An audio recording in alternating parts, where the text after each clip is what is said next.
yang am. Oke, next yang berikutnya. Nah, Bapak Ibu Saudaraku, kita sedang bicara tentang tubuh Kristus. Sebentar, sebelumnya. Next. Kok beda?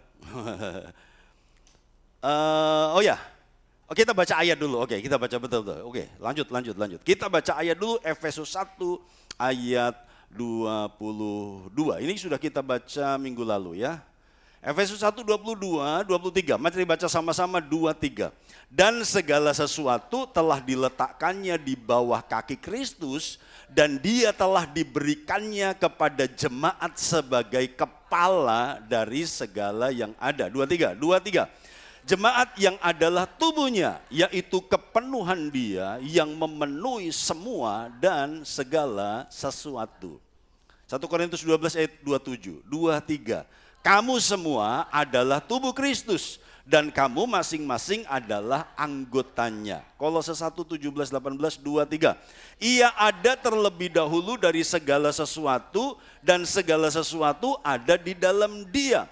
Ialah kepala tubuh, yaitu jemaat. Ialah yang sulung yang pertama bangkit dari antara orang mati, sehingga ia yang lebih utama dalam segala sesuatu. Oke, saya baca non-stop karena kita tahu bersama dan kita sudah dengar sebuah kebenaran bahwa gereja itu digambarkan seperti tubuh.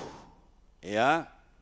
Ada banyak gambaran tentang gereja. Gereja bisa digambarkan seperti keluarga, gereja bisa digambarkan seperti sebuah tanaman yang berakar ke bawah, bertumbuh ke atas, berbuah lebat. Gereja bisa digambarkan seperti sebuah bangunan yang hidup. Gereja bisa digambarkan, ada banyak penggambaran gereja, mempelai gitu. Tetapi kita bulan ini khusus bicara gambaran gereja sebagai tubuh Kristus, dan kita sudah nggak asing dengan istilah tubuh Kristus. Ya, katakan sama-sama, tubuh Kristus adalah gereja. 1, 2, 3. Oke ya. Jadi ayat-ayat ini mengatakan secara jelas bahwa jemaat adalah tubuhnya. Kalau jemaat tubuhnya, kepalanya siapa? Kepalanya adalah Yesus sendiri. Jadi kepalanya Yesus sendiri, gereja adalah tubuhnya. Kamu semua, 1 Korintus 12, kamu semua adalah tubuh Kristus dan kamu masing-masing adalah anggotanya. Jadi kita ini sebenarnya nggak bisa hidup terpisah. Kita ini saling memerlukan, kita ini saling terkait, kita ini saling terkoneksi. Potong tangan dari tubuh, maka tangan ini akan tidak berfungsi, busuk dan mati. Ngerti ya? Potong kaki, lepaskan dia dari tubuhnya, maka kaki yang kuat, kaki yang dahsyat, itu akan mati, busuk, dan tidak berfungsi. Sehingga kita tidak boleh terlepas dari gereja, karena kita saling terkait satu dengan yang lain. Nah, yang luar biasa adalah kalau kita memiliki kebenaran ini, maka dikatakan Yesus itu adalah kepenuhan dari Bapa. Yesus itu kepenuhan dari Allah. Jadi kalau mau lihat Allah Bapa yang gak kelihatan, lihat Yesus. Jadi Yesus adalah kepenuhan dari Allah. Tetapi kemudian Alkitab mengatakan gereja adalah kepenuhan dari Kristus. Keren ya? Jadi Allah Bapa yang besar, yang luar biasa itu terlihat dalam diri Kristus. Sementara Kristus terlihat di dalam diri gereja. Katakan sama-sama, Yesus adalah kepenuhan Bapa. 1, 2, 3. Gereja adalah kepenuhan Kristus. Nah, lihat ayat 23 Efesus 1, jemaat yang adalah tubuhnya, yaitu kepenuhan dia yang memenuhi semua dan segala sesuatu. Wah, keren saudara, keren. Jadi saya boleh berkata bahwa gereja punya posisi penting menentukan segala sesuatu di alam semesta ini. Ingat sekali lagi, saya dan saudara, kita gereja Tuhan punya peran yang penting untuk menentukan nasib alam semesta. Katakan sama-sama, gereja penentu nasib. Katakan sama-sama, haleluya. Sebuah bangsa diberkati atau tidak tergantung gereja itu hidup, bergerak, berfungsi atau tidak. Satu area berubah atau tidak dipengaruhi gereja itu bergerak, berfungsi atau tidak. Satu komunitas diubahkan, itu tergantung apakah gereja berfungsi atau tidak. Dan setiap kita adalah gereja Tuhan. Gitu ya. Oke, saya nggak lama-lama di sini. Next yang berikutnya. Efesus 4 ayat 3 sampai 6 saya baca. Dan berusahalah memelihara kesatuan roh oleh ikatan damai sejahtera. Kata satu-satu itu saya kasih warna lain ya. Satu tubuh, satu roh, sebagaimana kamu telah dipanggil kepada satu pengharapan yang terkandung dalam panggilanmu. Satu Tuhan, satu iman, satu baptisan, satu Allah dan Bapa dari semua. Allah yang di atas semua dan oleh semua dan di dalam semua. Jadi kantormu berubah atau tidak, bisnismu berubah atau tidak, kita adalah gereja, kita penentunya. Ya, kita penentunya. Kemarin di Tulungagung kita sarapan, kita ketemu sama 2 hamba Tuhan di Tulungagung, saudaraku, dan satu ngajak sarapan. Dan ketika sarapan itu di sebelah toko elektronik yang besar, gitu ya, sebuah toko elektronik yang besar. Dan dia berkata, Pak, setiap hari saya pimpin doa di toko ini. Oh, karyawannya berapa? Karyawannya 20, jadi itu seperti swalayan elektronik begitu. Jadi dia memimpin doa karyawan setiap hari. Saya bilang, apakah semuanya orang-orang percaya? Oh enggak, yang orang percaya cuma satu yang saya tahu, satu saudaraku. Enggak tahu kalau yang lain enggak diperkenalkan. Yang orang percaya itu cuma satu, tapi si bos berkata bahwa sebelum buka toko, semua karyawan harus berdoa. Harus berdoa dan pendeta ini yang pimpin. Saudaraku ya, haleluya. Gereja penentu keberlangsungan segala sesuatu. Karena posisi gereja ini adalah tubuhnya. Kepalanya kan di sorga, Yesus di sorga, saudaraku. Tubuhnya di bumi. Nah, kenapa gereja digambarkan sebagai tubuh? Karena di bumi ini kita bersentuhan dengan alam materi, dengan orang-orang. Jadi yang supranatural itu diwujudkan dalam yang natural. Bagaimana cara Tuhan menyentuh orang-orang? Melalui tubuhnya. Karena yang dihadapi itu orang, maka Tuhan juga pakai orang sebagai gereja, sebagai tubuhnya. Jadi posisi kita penting, saudaraku ya, jangan pernah kehilangan harapan dan merasa tidak penting, karena setiap kita penting. Kita penentu nasib alam semesta. Bilang sama sebelahmu, alam semesta tergantung dengan dirimu. Bilang saudaraku, bilang, haleluya ya. Alam semesta tergantung dengan diri kita. Wih, keren, saudaraku, keren, sangat keren. Iya. Next yang berikutnya. Nah, kita sedang membedah pengakuan iman rasuli, karena tema kita 2024 adalah Journey of Faith, perjalanan iman. Sehingga kita membedah setiap kalimat atau setiap poin kebenaran. Ya, kalau di beberapa gereja teman kita ini 12 poin sebenarnya ya. Ini dipisah menjadi 12 poin. Ya, nanti saya cerita sedikit latar belakang dan sejarah kenapa harus ada pengakuan iman rasuli. Nah, kita sampai kepada frasa kalimat gereja yang kudus dan persekutuan orang kudus.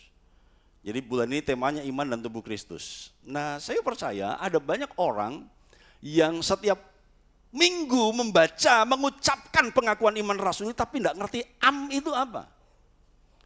Kok pakainya Iya kan? Dan kita nggak pernah dijelaskan untuk itu. Nah, untuk itulah kita belajar.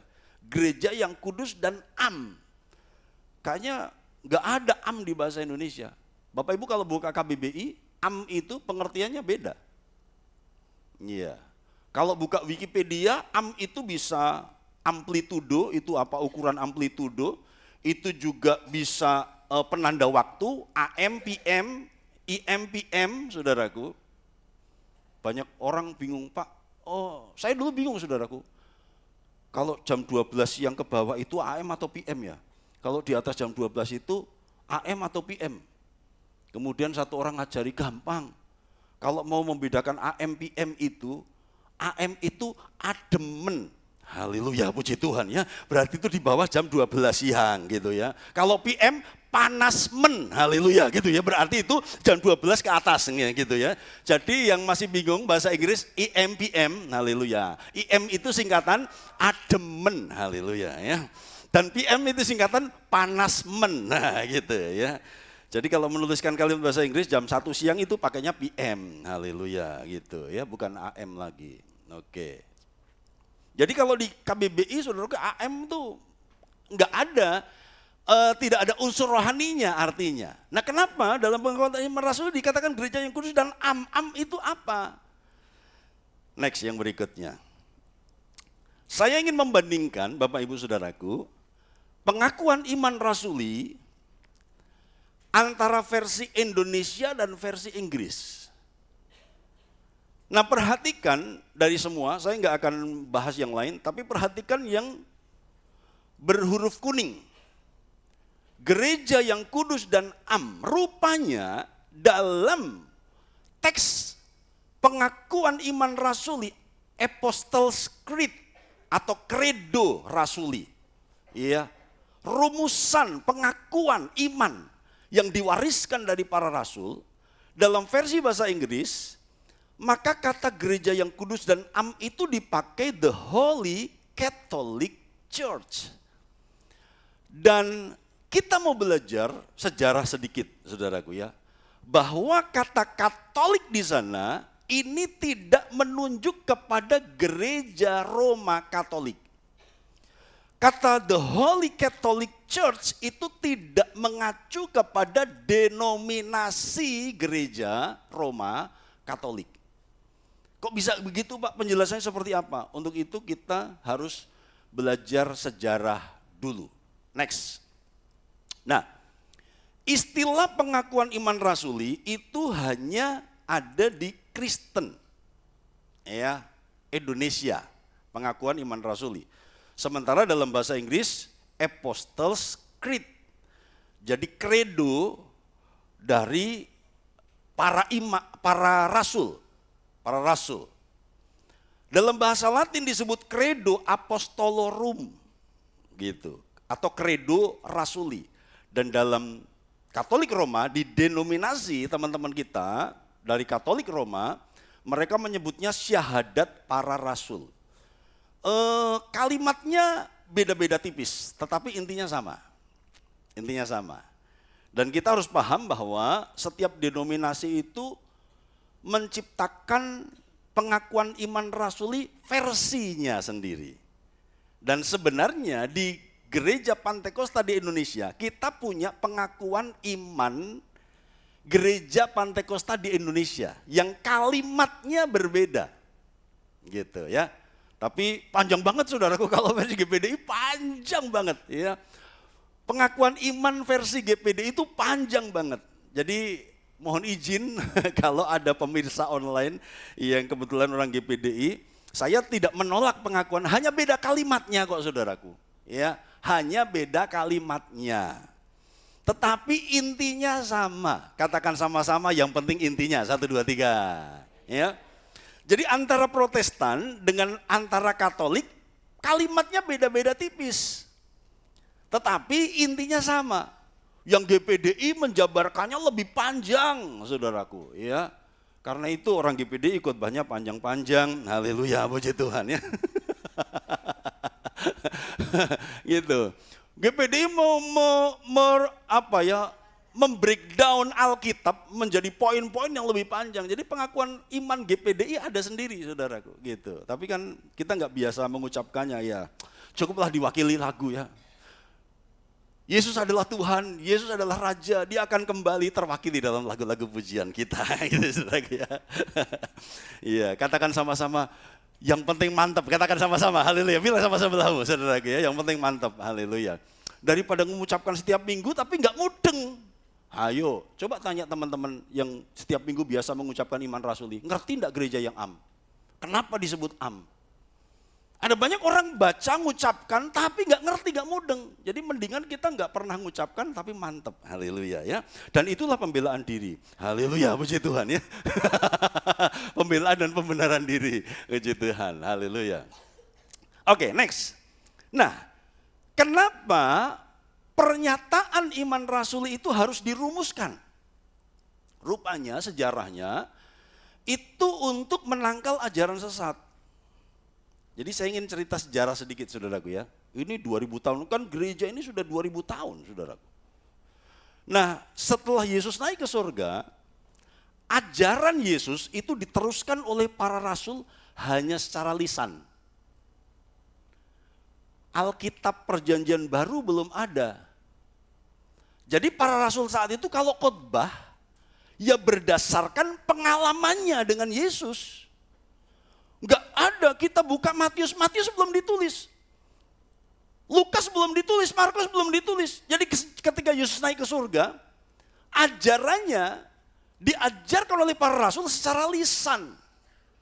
Enggak ada teks atau buku panduan seperti Alkitab Perjanjian Baru sekarang ini. Belum ada buku apapun, belum ada teks apapun, belum ada naskah yang baku. Nah, kalau omongan dari mulut ke mulut, itu biasanya kan enggak valid, enggak valid. Haleluya ya gitu ya. Jadi yang nonton YouTube saudaraku akan ketemu kata yang lagi ngetren valid. Nah, gitu yang diucapkan oleh seseorang yang sedang debat saudaraku ya. Haleluya, puji Tuhan. Yang suka debat, yang suka nyalah-nyalain kita. Valid. Jadi kalau cuma omongan dari omongan pengalaman nggak ada dasar teksnya, itu kan bisa melenceng. Sehingga pada akhirnya terjadilah penyimpangan bahkan di abad pertama itu kan 100 tahunan sudah muncul kesesatan. Kenapa? Karena nggak ada teksnya. Gitu. Jadi biasa omongan-omongan itu kan bisa berubah. Yang dengar nanti kalau di KFC misalnya ada game kan, kita dibisiki satu, kamu salin ke orang yang kedua. Yang kedua ngomongnya yang kedua ngomong yang ketiga jadi sampai yang terakhir jadi tadinya A yang di ujung jadi O. Kenapa? Hanya omongan gitu. Kitab-kitab Perjanjian Baru yang pertama ditulis adalah 13 kitab Paulus. Itu rentang waktunya sekitar 48 sampai 64 Masehi. Jadi bayangkan, setelah 40 tahun kemudian baru ada teks Perjanjian Baru, yaitu surat-surat Paulus. Nah, di bawah 48 ketika mereka khotbah, ketika mereka mengajarkan, ya hanya dari mulut ke mulut. Berdasarkan pengalaman para rasul jalan dengan Yesus. Para rasul punya murid, muridnya ngajarin lagi gitu kan. Rasulnya mati, digantikan muridnya, generasi yang ketiga. Nanti generasi ketiga, keempat, saudaraku, enggak ada buku.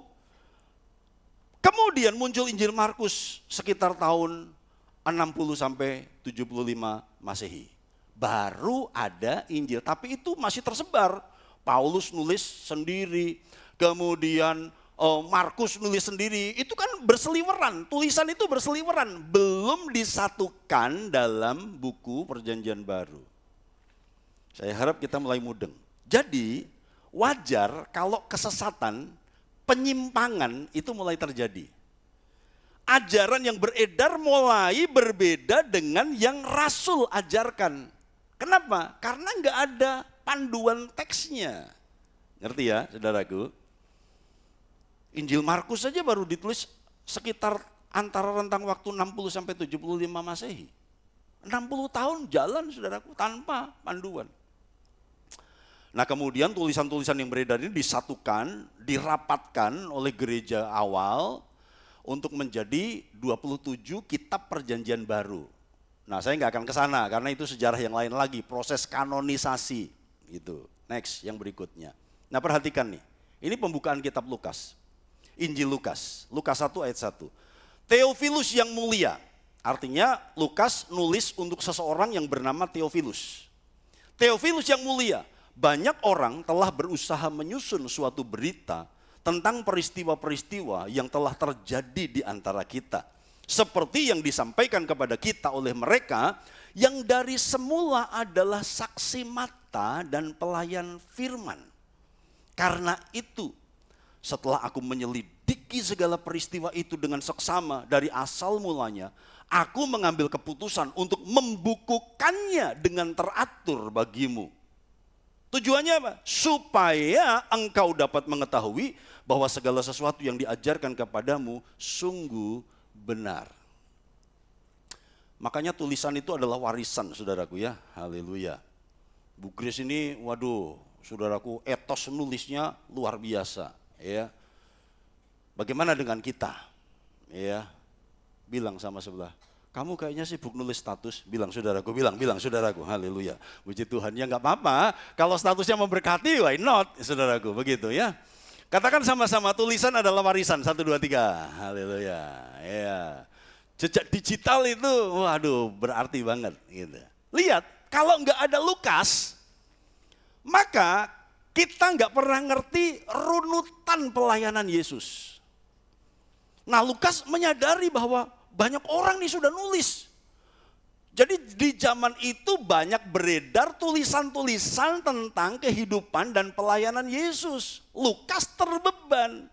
Kalau gitu aku juga menyelidiki semua peristiwa. Kemudian aku akan bukukan dengan teratur supaya kamu tahu bahwa yang diajarkan Rasul itu benar. Ada panduannya gitu loh. Tapi zaman itu tulisan Lukas beredar, tulisan Paulus beredar, tulisan Markus beredar, belum jadi satu kitab. Nah, bagaimana jadi kitab perjanjian baru? Sekali lagi, itu topik yang lain, saya nggak akan ke sana. Tapi artinya yang saya ingin katakan bahwa kesesatan mulai terjadi bahkan di abad-abad pertama, sudah mulai terjadi penyimpangan. Ya, apakah sengaja atau tidak sengaja? Begitu. Next yang berikutnya. Nah, ini ilmu sedikit saudaraku ya. Penggabungan tulisan-tulisan yang beredar di zaman itu disebut kanonisasi. Jadi proses, kan ada Injil Nikodemus, ada Injil Barnabas, ada Injil Henok, saudaraku, ada Injil apa. Bagaimana kok akhirnya PB hanya 27? Padahal yang lain tulisan banyak. Nah, proses pemilahan itu disebut kanonisasi.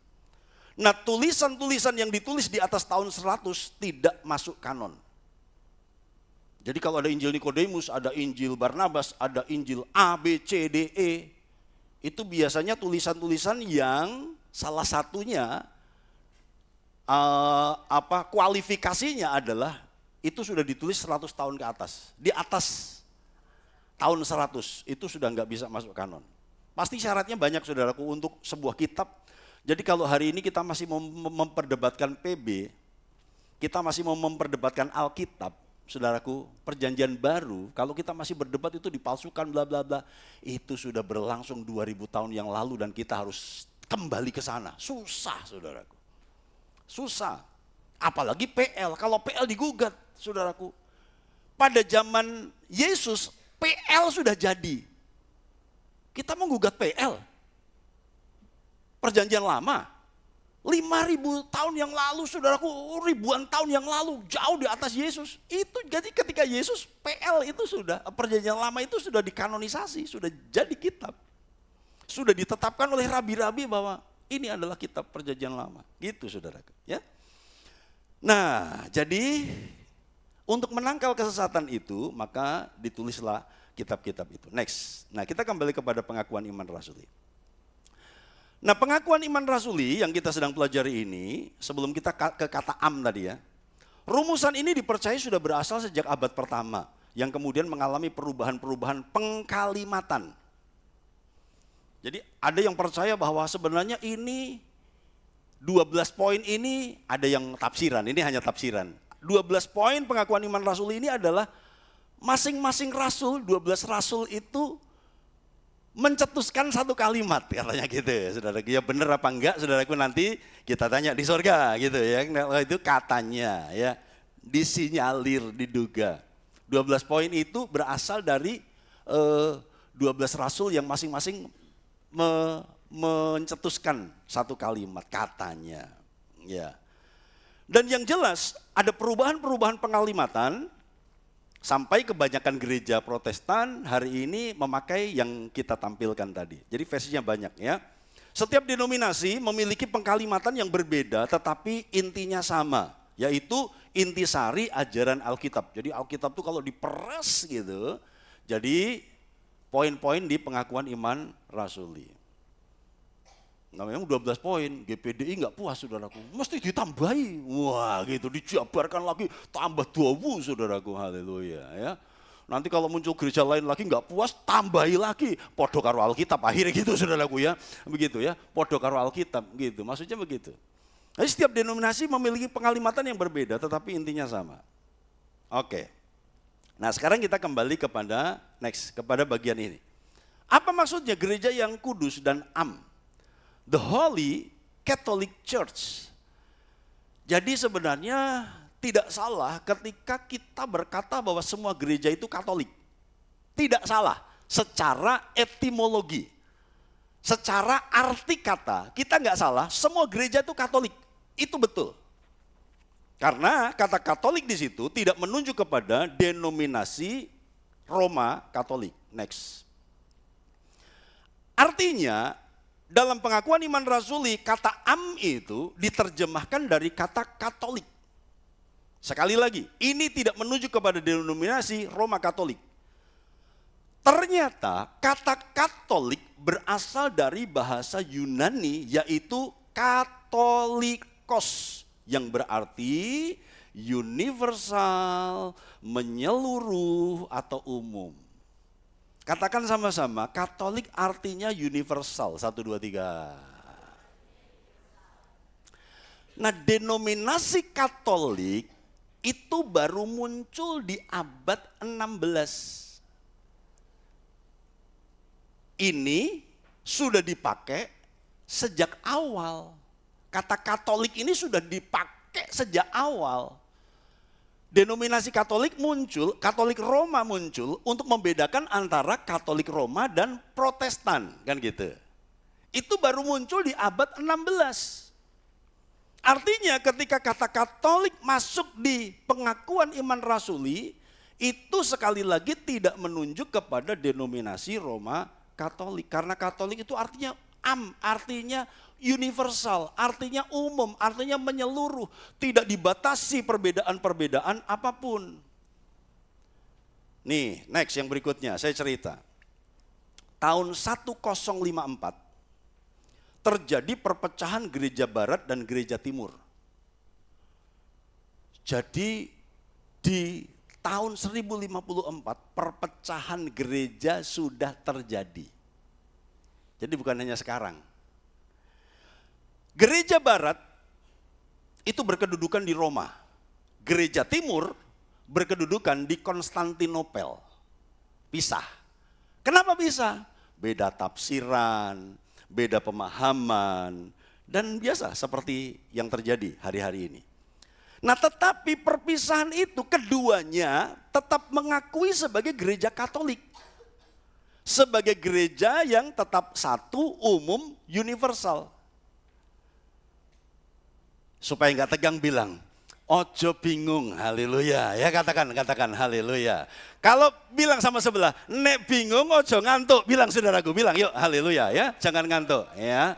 Nah, kalau berani ngantuk tambah bingung. Ini sejarah saudaraku, sejarah ya. Keduanya mengakui sebagai gereja Katolik dalam arti mereka tetap percaya Yesus yang sama kok. Walaupun penafsirannya beda, tapi mereka mengakui Yesusnya tetap sama. Gereja Timur nggak setuju dominasi dari teman-teman yang di Roma. Roma ini terlalu mendominasi, Roma ini terlalu bla bla bla bla. Mereka ini hanya pisah gereja Barat dan gereja Timur. Itu 1054. Melodi udah lahir? Oh, belum ya, haleluya ya. Tahun itu ya, belum lahir ya, pasti ya, yakin ya. Jangan-jangan kamu dari manusia dari masa lalu, enggak ya? Enggak ya. Nah, perbedaan denominasi Katolik dan Protestan baru muncul tahun 1517. Ketika Martin Luther mengadakan gerakan reformasi yang tidak setuju terhadap pola-pola dari gereja Katolik Roma. Gitu. Nah, gereja timur itu pada akhirnya menjadi ortodoks timur. Gereja ortodoks timur. Gereja ortodok. Jadi saudaraku, gereja ortodok itu gereja yang lebih ke Arab-Araban begitu. Jadi kalau kita memahami Kristen Mesir, Kristen Suria, mereka pujiannya nggak begini.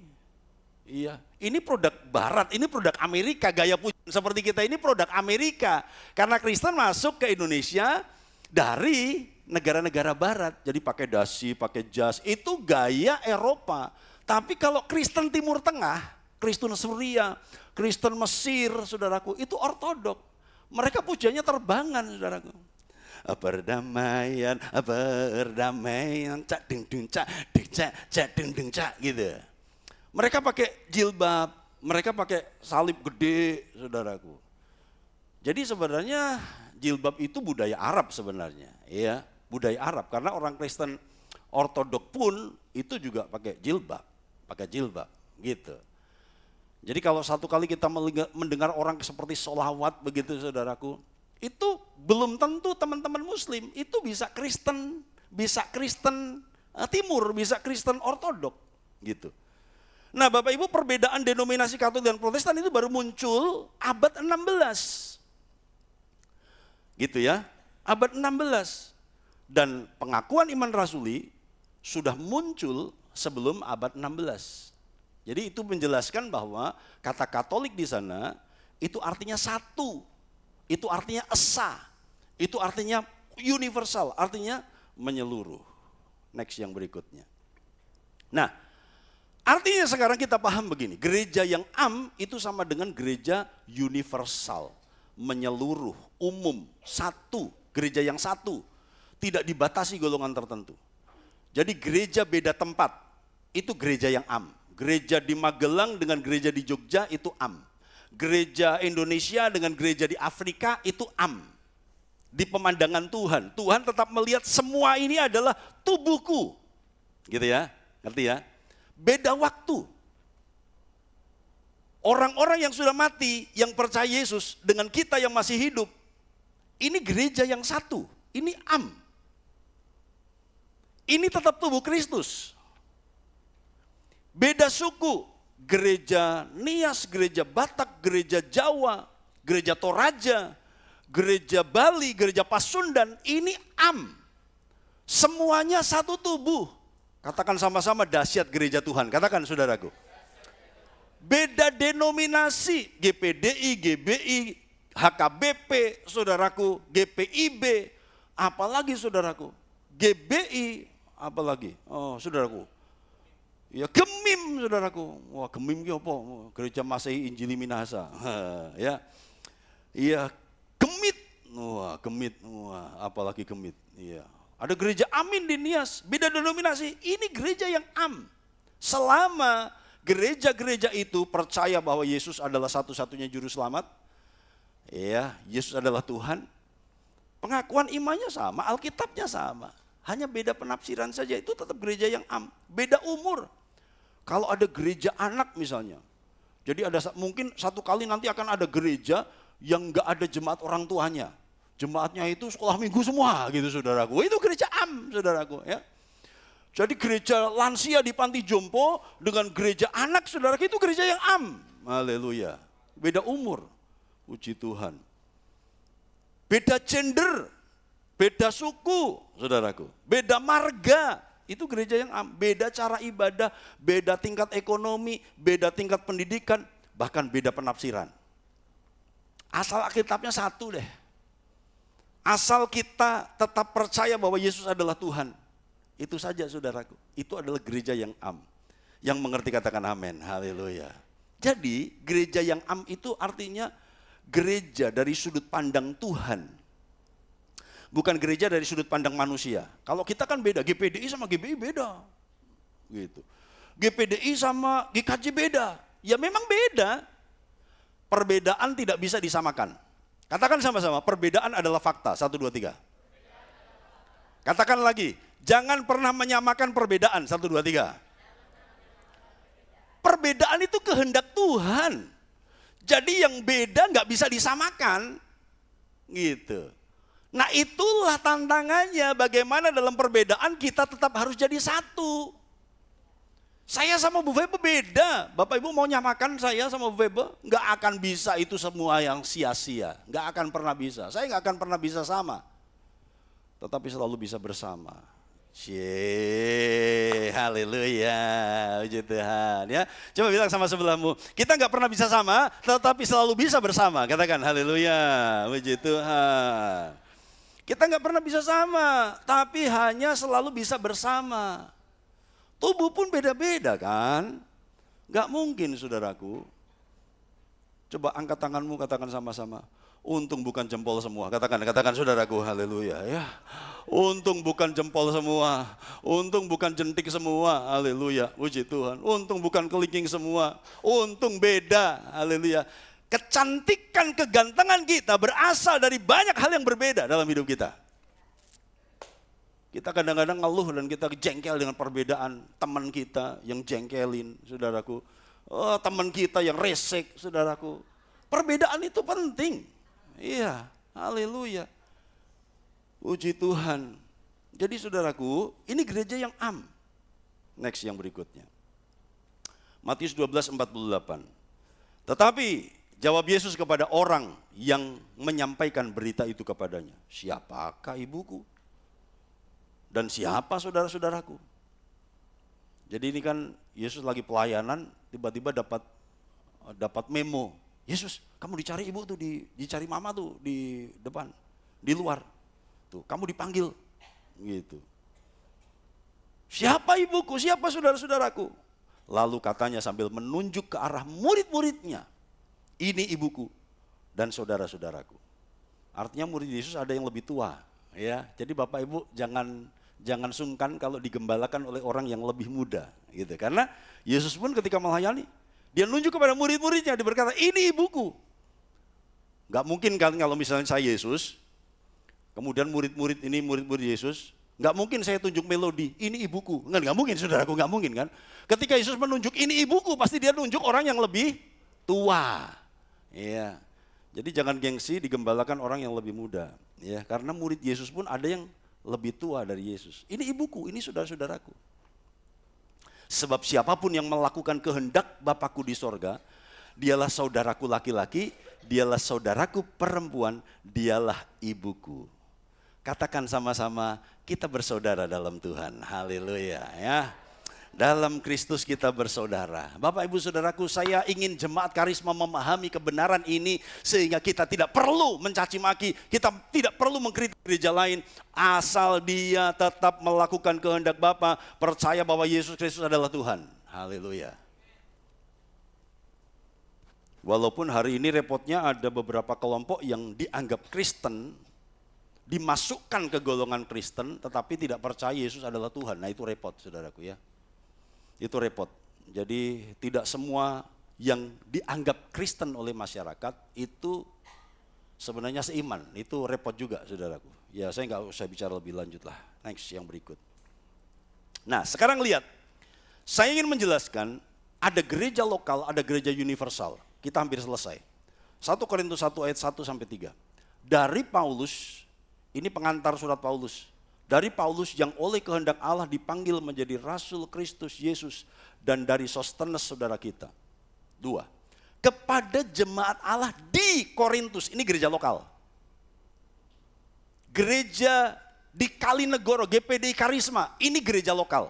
Kepada jemaat Allah di Korintus, yaitu mereka yang dikuduskan dalam Kristus Yesus dan yang dipanggil menjadi orang-orang kudus. Dengan semua orang di segala tempat yang berseru kepada nama Tuhan kita Yesus Kristus, yaitu Tuhan mereka dan Tuhan kita. Wih keren, ini gereja universal. Jadi ada gereja lokal, ada gereja universal. Ketika kita dipercayakan bertumbuh di satu gereja lokal, oke, ayo kita bertumbuh. Tapi kita ini terikat dengan gereja di segala tempat. Makanya kalau saya suka keliling, lihat gereja-gereja kecil, saudaraku, itu hati saya. Itu hati saya. Gereja besar sudah banyak tamu, gereja besar sudah banyak, saudaraku, nggak usah ngundang pun tamu datang. Gereja kecil, saudaraku, didatangi itu seneng. Aduh, terima kasih ya, Bapak sudah mau berkunjung di tempat kita, kasih berkat dikit, tambah seneng lagi, saudaraku, haleluya. Saudaraku ya, ada gereja lokal, ada gereja universal. Semua orang di segala tempat yang berseru kepada nama Tuhan kita, Yesus Kristus, yaitu Tuhan mereka dan Tuhan kita. Kasih karunia dan damai sejahtera dari Allah Bapa kita dan dari Tuhan Yesus Kristus menyertai kamu. Jemaat lokal pun tuh banyak orang. Ketika dia berkata kepada jemaat Allah di Korintus, ini kan bukan cuma satu person. Itu kan majemuk, jemaat itu kan banyak orang. Hati Paulus untuk semuanya, gitu. Dan kemudian Paulus memperkenalkan bahwa kamu terkoneksi dengan gereja di tempat lain. Kamu terkoneksi dengan orang-orang juga yang menyebut, yang berseru kepada nama Tuhan Yesus Kristus. Kamu terkoneksi. Gitu. Next yang berikutnya. Sedikit perbedaan sebelum kita selesai. Perbedaan universal church dan local church. Gereja universal dengan gereja lokal adalah gereja lokal itu terlihat. Yang kita lihat ini, gedungnya, orang-orangnya, nama-nama jemaatnya, kelihatan. Gereja universal itu tidak terlihat. Gereja lokal itu banyak gereja, banyak lokal, banyak denominasi, banyak tempat, saudaraku, banyak namanya. Tetapi gereja universal itu hanya satu gereja. Katakan sama-sama, hanya satu tubuh, haleluya. Jadi kalau kita nyebut ada banyak gereja, betul. Tapi kita menyebut hanya satu gereja, betul juga. Dari sisi mana kita lihat? Banyak gereja, kita lihat berarti gereja lokal. Tapi kalau kita berkata satu gereja, itu artinya kita sedang melihat secara universal. Dalam gereja lokal banyak denominasi. Di gereja universal tidak ada denominasi. Di local church, saudaraku, itu dibedakan antara Kristen dan non-Kristen. Ada golongan Kristen dan ada golongan non-Kristen. Ini yang lagi heboh di YouTube saya, saudaraku. Iya. Tetapi dalam gereja universal, semua orang yang percaya kepada Tuhan Yesus, apapun agamanya, ketika dia pengikut Kristus, Kristen itu kan pengikut Kristus. Ngerti ya? Mudeng ya? Jadi walaupun KTP-nya tidak Kristen, tapi dia percaya Yesus, dia mengikuti Yesus. Gitu. Jadi di local church itu kadang-kadang dibedakan kan, Kristen dan non-Kristen. Tapi dalam gereja universal, semua orang yang percaya kepada Yesus, apapun agamanya, itu pengikut Yesus. Gitu. Nah, kemudian di gereja lokal itu hanya anggota yang hidup. Gereja lokal itu ya kita. Apakah Mbah Marli masih anggota jemaat kita? Saudaraku, ya pernah jadi anggota. Kan sudah jadi enggak anggota lagi tuh. Only living members. Jadi hanya anggota yang hidup. Iya, kita saudara seiman. Gitu. Ini di gereja lokal, bicara gereja lokal. Ya. Pak Hardi sudah bukan anggota jemaat GPDI Karisma. Pak Doni, Bu Doni sudah bukan pernah jadi, tapi sudah bukan. Tapi di gereja universal, jemaat yang hidup dengan jemaat yang mati, semuanya disatukan oleh darah Yesus. Katakan sama-sama, keren, haleluya, puji Tuhan ya. Gereja lokal itu hanya part of Christ body. Jadi gereja lokal itu hanya sebagian dari tubuh Kristus. Tetapi universal church itu keseluruhan dari tubuh Kristus. Dalam gereja lokal, Kristus itu pribadi yang tidak terlihat sebagai kepala yang ada di surga. Kita kan tidak lihat dengan fisik kita sekarang. Jadi Yesus untuk gereja lokal, untuk kita, itu pribadi yang tidak terlihat yang ada di surga. Dia adalah kepala. Tetapi di universal church, Kristus itu adalah kepala yang nyata yang ada di sorga. Ya. Yang terakhir, gereja lokal bisa dihancurkan, destructible. Tetapi gereja universal tidak bisa dihancurkan. Ya, gedung gereja ini bisa rata dengan tanah, bisa. Ya, gereja di Efesus sudah nggak ada sekarang. Gereja di Korintus sudah nggak ada gereja. Kalau kita ke Yunani sana, saudaraku, Napaktilas ke Turki sana, itu tempat-tempat yang dituliskan surat Paulus sudah nggak ada jemaat di sana. Sekarang sudah negara yang berkepercayaan lain. Tapi apakah gereja mati? Tidak. Tumbuh di tempat yang lain. Besar di Indonesia, besar di Korea. Ya, jadi gereja universal nggak akan pernah bisa dihancurkan karena Yesus kepalanya. Katakan sama-sama, gereja tidak pernah bisa dihancurkan. Haleluya, puji Tuhan. Kenapa? Karena Yesus kepalanya, saudaraku. Ya, Yesus kepalanya. Next yang berikut. Yuk kita baca sama-sama. Ini ayat terakhir. Yohanes 17 ayat 21. 1, 2, 3. Supaya mereka semua menjadi satu, sama seperti Engkau ya Bapa di dalam aku dan aku di dalam Engkau, agar mereka juga di dalam kita, supaya dunia percaya bahwa Engkaulah yang telah mengutus aku. Ini doa Yesus, supaya mereka semua menjadi satu, sama seperti Engkau ya Bapa di dalam aku dan aku di dalam Engkau. Saudaraku, saya berharap kita bisa memahami kebenaran ini supaya kita kaya. Karena yang ada di sorga nanti bukan gereja lokal, tapi gereja universal. Yang di sorga nanti adalah gereja dari perbedaan waktu, tempat, suku, marga. Jadi kalau kita masih anti, kalau kita masih alergi dengan gereja lain, saudara, kita bukan pengikut Kristus. Ya, katakan sama-sama, Yesus bukan Kristen. Bilang saudaraku, bilang. Kaget saudaraku, kaget. Yesus bukan Kristen. Pengikutnya disebut Kristen. Tapi Yesus tidak membawa, Yesus bukan Kristen, Yesus tidak beragama Kristen. Jadi kalau Yesus dianggap beragama lain sebelah, ya enggak apa-apa saudaraku, biar aja saudaraku, haleluya. Karena Yesus juga bukan Kristen kok, Yesus itu bukan Kristen. Nanti pengikutnya disebut Kristen, gitu. Jadi kita ini disebut Kristen apa enggak? Enggak peduli, yang penting cara hidup kita, ya, seperti Kristus. Haleluya. Kami rendahkan diri di hadapan-Mu, membawa hancur hati saat berseru, agar kami saling melengkapi tubuh-Mu, seperti Kau dan Yesus adalah satu. Kami rendahkan diri di hadapan-Mu, membawa hancur hati saat berseru, agar kami saling mengangkapi tubuh-Mu, seperti Kau dan Yesus adalah satu.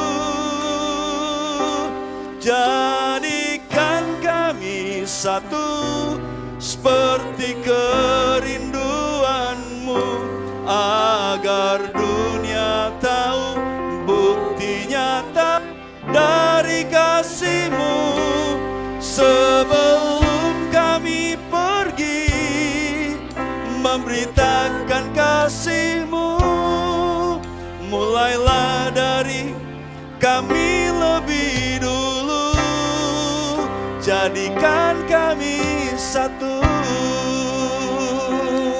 Kita turunkan nadanya. Bapak Ibu, mau kita jadi satu seperti doa Yesus, supaya mereka jadi satu. Mulai dengan tubuh pribadi kita.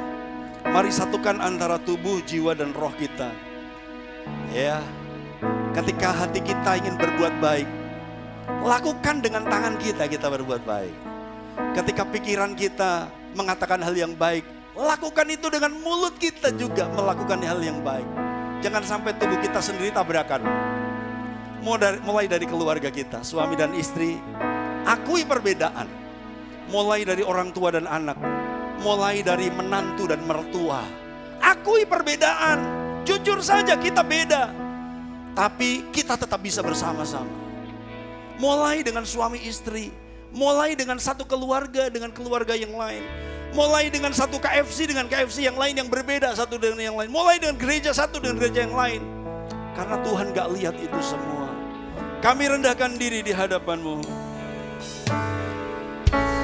Kami rendahkan diri di hadapan-Mu. Membawa hancur hati saat berseru, agar kami saling melengkapi tubuh-Mu. Seperti Kau dan Yesus adalah satu. Kami rendahkan diri di hadapan-Mu. Membawa hancur hati saat berseru, agar kami saling melengkapi tubuh-Mu. Seperti Kau dan Yesus adalah satu. Jadikan kami satu, seperti kerinduan-Mu, agar dunia tahu bukti nyata dari kasih-Mu. Sebelum kami pergi memberitakan kasih-Mu, mulailah dari kami lebih dulu. Jadikan kami satu. Jadikan kami satu, seperti kerinduan-Mu, agar dunia tahu bukti nyata dari kasih-Mu. Sebelum kami pergi memberitakan kasih-Mu, mulailah dari kami lebih dulu. Jadikan kami satu. Kami rendahkan diri. Kesatuan perlu kerendahan hati. Kami rendahkan diri di hadapan-Mu. Membawa hancur hati saat berseru, agar kami saling melengkapi tubuh-Mu. Seperti Kau dan Yesus adalah satu. Kami rendahkan diri. Kami rendahkan diri di hadapan-Mu. Membawa hancur hati saat berseru, agar kami saling melengkapi tubuh-Mu. Seperti Kau dan Yesus adalah satu. Jadikan kami satu, seperti kerinduan-Mu, agar dunia tahu bukti nyata dari kasih-Mu. Sebelum kami pergi memberitakan Injil-Mu, mulailah dari kami lebih dulu. Jadikan kami satu, seperti kerinduan-Mu, agar dunia tahu bukti nyata dari kasih-Mu.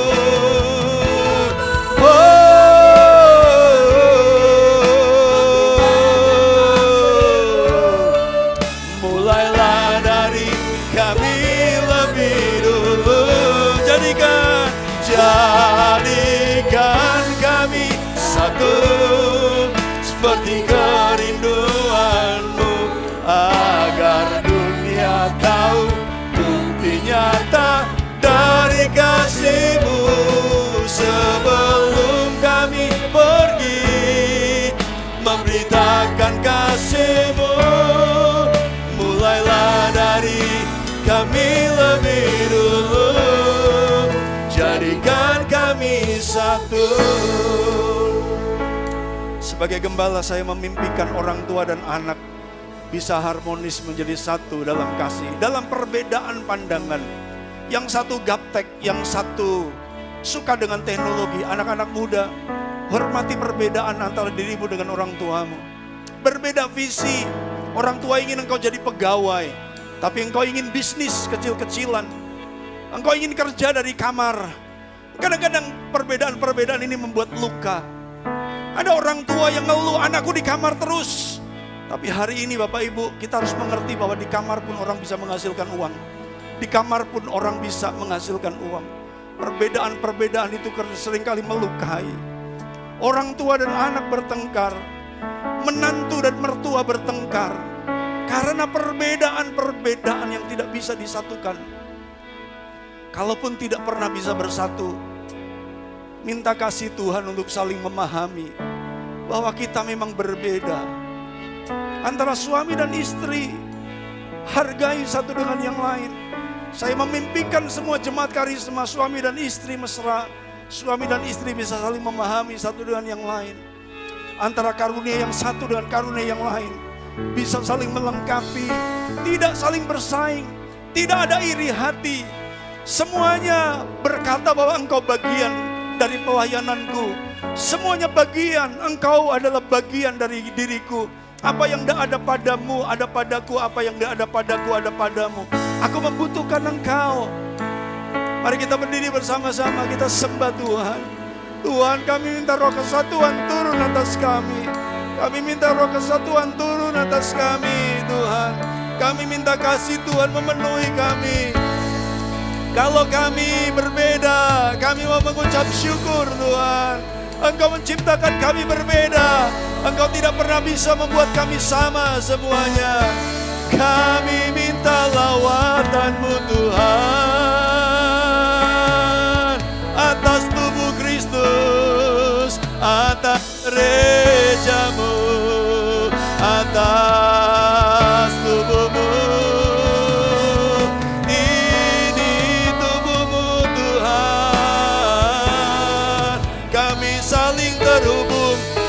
Saling terkoneksi, kami saling membutuhkan. Engkau ajaib, Engkau ajaib, Engkau ajaib.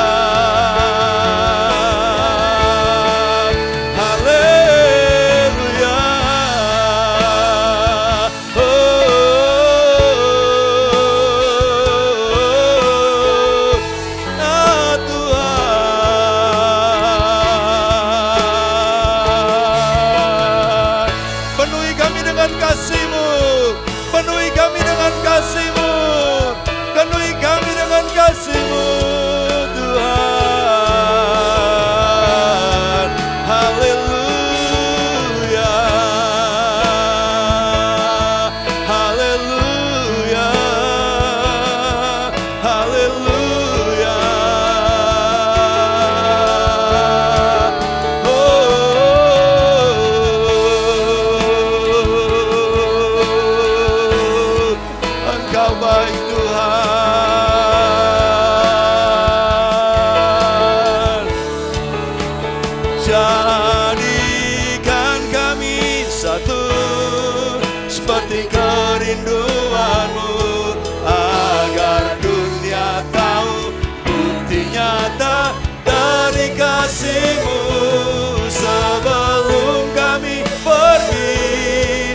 Memberitakan kasih-Mu, mulailah dari kami lebih dulu. Jadikan kami satu, seperti kerinduan-Mu, agar dunia tahu bukti nyata dari kasih-Mu. Sebelum kami pergi, memberitakan kasih-Mu, mulailah dari kami lebih dulu. Jadikan. Ibu Gembala berdoa. Amin. Biar dunia tahu bahwa kami satu di dalam Tuhan. Sebelum kami pergi, Tuhan jamah kami lebih dulu. Memberitakan kasih-Mu. Haleluya. Mulailah dari kami lebih dulu. Jadikan kami satu. Hamba-Mu berdoa dari tempat ini Tuhan. Biarkan setiap keluarga, suami dan istri disatukan. Walaupun ada perbedaan-perbedaan, kasih-Mu mempersatukan mereka. Orang tua dengan anak, mertua dengan menantu disatukan di dalam nama Yesus dengan kasih Allah. Kakak dengan adik disatukan dalam kasih Allah. Biar kasih-Mu mengikat setiap kami, mempererat kami. Karena itu adalah bukti nyata bahwa Tuhan ada bersama dengan kami. Biarkan dunia melihat satu kekuatan besar di dalam gereja. Karena kasih yang besar ada atas kami. Kuasa kasih Tuhan mengikat kami. Dan dunia tahu siapa yang kami sembah. Engkau Tuhan yang ajaib. Terima kasih antara gereja yang satu dengan gereja yang lain. Biar kiranya bersatu dalam keberbedaannya. Di dalam nama Yesus. Denominasi satu dengan denominasi yang lain. Dikuatkan kesatuannya dengan kasih Allah. Selama setiap gereja-Mu mengatakan dan mengakui Yesus Kristus adalah juru selamat dan Tuhan, maka kami adalah satu. Di belahan bumi manapun, selama ada anak-anak-Mu yang menyatakan Kristus adalah Tuhan, kami adalah satu gereja yang universal. Terima kasih Bapa. Terima kasih Yesus. Sebelum kita pulang, mari kita berdoa buat Indonesia. Bhinneka Tunggal Ika, Pancasila mulai tergerus. Kita bersyukur atas bangsa ini yang punya Pancasila, persatuan Indonesia. Bhinneka Tunggal Ika, berbeda-beda tetapi tetap menjadi satu. Tuhan, kami berdoa buat bangsa dan negara kami. Hari ini budaya tawuran terjadi di mana-mana. Hari ini terjadi bullying antara satu dengan yang lain. Perbedaan yang dikedepankan. Hari ini sedang terjadi perseteruan politik antara partai yang satu, antara kubu yang satu dengan kubu yang lainnya. Hari ini perbedaan dimunculkan, tapi kami memberkati Indonesia supaya berbeda-beda tapi tetap satu. Gereja menjadi teladan, gereja menjadi contoh. Di hari kemerdekaan ini, di bulan ini Tuhan, kami memberkati Indonesia. Satukan gereja-Mu terlebih dahulu. Satukan hamba-hamba-Mu terlebih dahulu. Lawat tubuh-Mu, karena gereja menentukan nasib bangsa ini. Gereja menentukan nasib Indonesia. Berkati pemimpin-pemimpin gereja, berkati anggota-anggota gereja. Berkati Tuhan, satukan tubuh-Mu atas Indonesia. Dan biarkan Indonesia boleh diberkati. Indonesia dilawat Tuhan. Terima kasih Tuhan. Bahkan kami mengampuni mereka yang sering menistakan kami. Kami mengampuni dan mengasihi mereka yang sering mengolok-olok kami. Tuhan menjatuhkan kami, mencemooh, menjelekkan kami di media-media sosial Tuhan. Kami mengampuni mereka, kami mengasihi mereka. Tuhan, ampuni bangsa ini. Biarkan di gereja hanya ada saling mengasihi, mengevaluasi, tetapi juga mengapresiasi Tuhan. Terima kasih, berkat Tuhan turun atas Indonesia, berkat keselamatan. Darah Kristus mengalir, menjamah, memenangkan pulau-pulau, menjangkau kota-kota. Gereja-Mu dimanapun ada, mereka mempengaruhi masyarakat di sekelilingnya. Tuhan yang memberkati. Terima kasih Tuhan. Kemerdekaan secara rohani terjadi. Indonesia dimenangkan bagi Tuhan. Diberkati seluruh umat-umat-Mu. Diberkati mereka yang sudah melayani, mereka yang sudah datang dan melakukan sedikit untuk gereja Tuhan. Apa yang mereka lakukan yang tersembunyi Engkau lihat. Dan Engkau Tuhan yang akan menolong dan memberkati. Sekarang pulanglah, bawalah berkat anugerah dari Allah Bapa, kasih sayang anaknya yang tunggal, persekutuan Roh Kudus, memelihara roh jiwa tubuhmu sempurna tak bercacat sampai Yesus datang menjemput gerejanya. Diberkatilah dengan perlindungan yang sempurna. Diberkatilah dengan keberhasilan yang maksimal. Diberkatilah dengan keberuntungan yang ajaib. Hanya dalam nama Yesus. Haleluya. Amin. Selamat pagi, Tuhan memberkati semuanya. Shalom.